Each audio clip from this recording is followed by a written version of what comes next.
Effect होगी, जबकि सत्ता पक्ष कह रहा है कि ये सिर्फ बेवजह की राजनीति है। गुरमीत जी।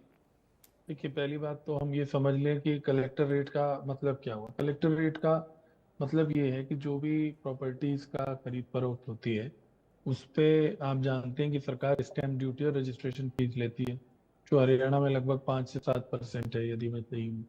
हम्म। तो कलेक्टर रेट जितना ज्यादा होगा, जाहिर सी बात है कि जो सरकार को पैसा खजाने में आएगा वो उतना ही ज्यादा। अब कलेक्टर रेट की इन्होंने आधार क्या बनाया? आधार ये बनाया है कि जिन क्षेत्रों में जो बाजार भाव है, क्योंकि हम सब जानते हैं और इस चीज में कम से कम तभी हमारे साथी सहमत होंगे कि जो प्रॉपर्टीज का लेन देन होता है उसमें जो कैश ट्रांजैक्शन है वो एक बहुत बड़े पैमाने पे होती है। जैसे उदाहरण के लिए, यदि 200 रुपए की प्रॉपर्टी किसी ने खरीदी तो वो कहेगा कि कलेक्टर रेट अगर 100 रुपए है तो कलेक्टर रेट पे ही रजिस्ट्री करते हैं। उससे उसे ये फायदा होता है कि जो उसको स्टैम्प ड्यूटी थी वो केवल उस 100 रुपए पे देनी पड़ती है, और जो बाकी ट्रांजेक्शन है वो 100 रुपए होता है। ये एक लाजमी सी चीज है कि प्रॉपर्टी के मामले में इस प्रकार से जो बाजार भाव है और जो कलेक्टर रेट है उसमें एक अंतर होता है। और वही अंतर का इन्होंने एक फार्मूला जो भी वो बता रहे थे कि जहां पर 200% से ज्यादा का अंतर है वहां पे 50% की बढ़ोतरी हो गई है, जहां पे 150 से 200 है वहां 40 हो गई। इस तरह से एक फार्मूला बना है। तो इसमें तो कोई दो राय नहीं है कि जो लोग प्रॉपर्टी का लेन देन अब करेंगे उनको पहले से ज्यादा पैसा सरकार को अदा करना पड़ेगा। यानी अगर वो पहले मान लीजिए जहां 200, खासतौर पे मुझे लगता है, वैसे मैंने देखा नहीं कि कौन से एरियाज हैं, लेकिन जाहिर सी बात है जैसे गुड़गांव है, पंचकुला है, ये सब ऐसे क्षेत्र होंगे संभवतः जहां पर जो बाजार भाव और हम्म। कलेक्टर रेट में अंतर ज्यादा होगा, तो वहां पर इन्होंने कलेक्टर रेट में 50% से अधिक की बढ़ोतरी संभवतः की है। तो निश्चित ही जो बोझ है वो तो बढ़ेगा। अब मगर मैं तो अभी 100 रुपए के उदाहरण से बता रहा था, लेकिन सपोज 1 करोड़ की प्रॉपर्टी आपने ली तो उसका अगर आप 5% निकालेंगे तो, अगर मैं सही हूँ, वैसे मेरे गणित कोई बहुत अच्छा नहीं है, 5 लाख रुपए के करीब आपको सरकार को देना पड़ता है स्टाम्प ड्यूटी के तौर पे। तो वो अगर 50% और बढ़ गया तो आप सोचिए कि 7.5 लाख रुपए देना पड़ेगा।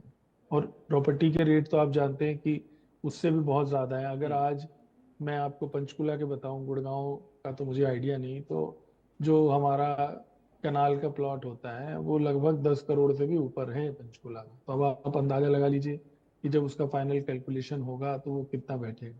हाँ, अब नायब सैनी जी ने जो एक बात कही है वो ठीक है कि भाई जो गरीब आदमी है वो तो इस ट्रांजेक्शन, वो क्या उन्होंने कहा ना कि जो प्रेस कॉन्फ्रेंस करके गए उनको ज्यादा फर्क पड़ रहा है, आम आदमी को इसका फर्क नहीं पड़ेगा।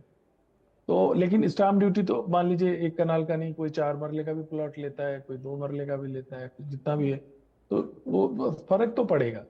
अब मुद्दा ये है कि सरकार का, जैसे अब अभी हमारे जो साथी थे कांग्रेस वाले और आईएनएलडी वाले, उन्होंने और बातें भी की कि जो और महंगा, सिर्फ कलेक्टर रेट तक बहस सीमित नहीं है चल रही है ना, वो जो महंगाई का एक ओवरऑल सिनेरियो उसको तो डिनाई नहीं करेंगे शायद विदु जी भी। जो दाल है, जो चावल, अब वो ठीक है कि 4 से 14 का बढ़ा तो फिर समय भी बढ़ा होगा, लेकिन अब तो 11 साल से सरकार केंद्र में भी है इनकी और राज्य में भी इन्हीं की है, तो महंगाई की मार तो है ही।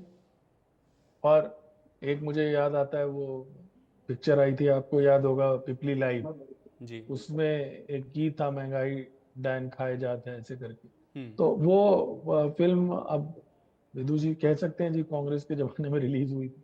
तो महंगाई अलग चीज, तो महंगाई का है, अब उस पे सभी लोगों को देखना चाहिए कि कैसे उसको, प्रॉपर्टी का नहीं है तो कम से कम जो बाकी चीजों की, डीजल का है या पेट्रोल का है या खाद का है या गैस सिलेंडर का है, वो वाला तो सबके ही मार पड़ती है ना, वो तो आम आदमी भी इस्तेमाल करता है।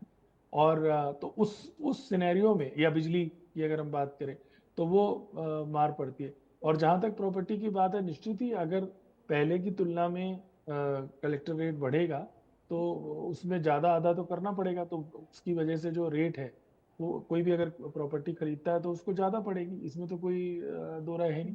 और जहां तक मार्केट की बात या काले धन की बात है, देखिए जब नोटबंदी हुई थी तो बहुत बात ये कही गई थी। नोटबंदी का ये फायदा तो मुझे लगता है कि भारत में डिजिटल ट्रांजैक्शन शुरू हो गया ज्यादा। हमारे जैसे लोग भी, मैं आपको बताऊं, उससे पहले पेटीएम वगैरह यूज नहीं करते थे।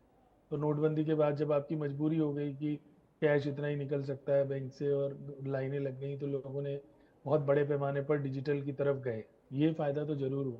लेकिन जहां तक काले धन की बात है, हम जानते हैं कि वो उसका एक मकसद काला धन रोकना भी था, लेकिन शायद उसमें कामयाबी नहीं मिली, क्योंकि जो पैसा अनुमान था उससे ज्यादा बैंक में आने लगा। और जो काले धन का ट्रांजैक्शन है, जो कैश ट्रांजैक्शन है, खास तौर पर प्रॉपर्टी के मामले में, वो ये किसी से छुपा हुआ नहीं है। तभी तो सरकार ये मान रही है कि कई जगहों पर 200% से ज्यादा अंतर है।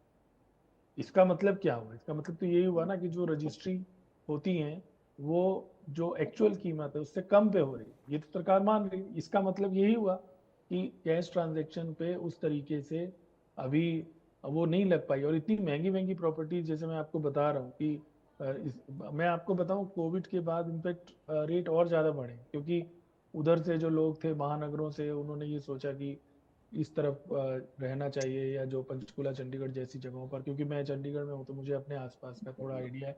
लेकिन निश्चित ही बाकी जगह पे भी जो हमारे साथी हैं उनको तो ज़्यादा पता होगा, गुड़गांव का या फरीदाबाद का। तो वो है, तो उसमें जनता पे जब भी बोझ पड़ता है तो नेचुरली विपक्ष आवाज उठाएगा। अब लास्ट बात बस मैं ये कहना चाहता हूँ, अब ये एक बड़ा विचित्र बात है, अब ये दोनों हमारे भाई तय कर ले, हमारे पास तो वो ऑर्डर की कॉपी है नहीं। कल रणदीप सुरजेवाला ने भी प्रेस कॉन्फ्रेंस में कहा, और अभी तंवर साहब भी कह रहे थे कि 150% तक की बढ़ोतरी हुई कुछ जगहों पर। और जो मुख्यमंत्री जी ने और सरकार ने कल क्लैरिफिकेशन दिया, मैं अभी आपके प्रोग्राम से पहले ट्रिब्यून पढ़ रहा था जो खबर आई हुई है जिसमें रणदीप सुरजेवाला की और सरकार का वर्जन लगा हुआ।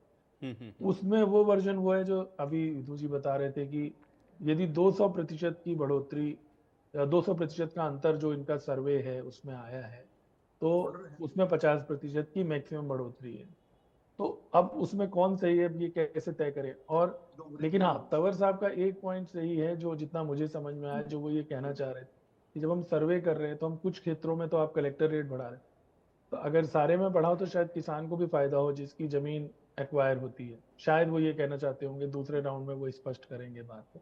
केवल अगर आप सर्वे आपका ये बता देता है कि मान लीजिए पंचकुला, तो वहां तो आपने कलेक्टर रेट बढ़ा दिया 50%, लेकिन अगर कोई गांव है वहां पे आपने 10% ही बढ़ाया, है ना? तो जो वो जो इलाके हैं जहां पर किसान की जमीन है या और है, वहां उसको उस तरह से कलेक्टर रेट का जो लाभ मिल सकता था। क्योंकि जब हम एक्वायर करते हैं लैंड, चाहे किसी भी पर्पज के लिए करते हो, तब भी जितनी मेरी जानकारी है संभवतः जो भुगतान होता है वो कलेक्टर रेट के हिसाब से होता होगा। तो शायद वो ये कहना चाह रहे होंगे। तो ये एक प्रश्न हो सकता है कि हाँ, अगर आपने कलेक्टर रेट बढ़ाया है तो फिर वो इतनी डिस्पैरिटी क्यों है? अगर शहरों में है तो वो ठीक है, किसानों को जो वो चलिए बात कह रहे थे, विधु तो रावल उस जी। पर मुझे ठीक लगता है, है सरकार अपना पक्ष बता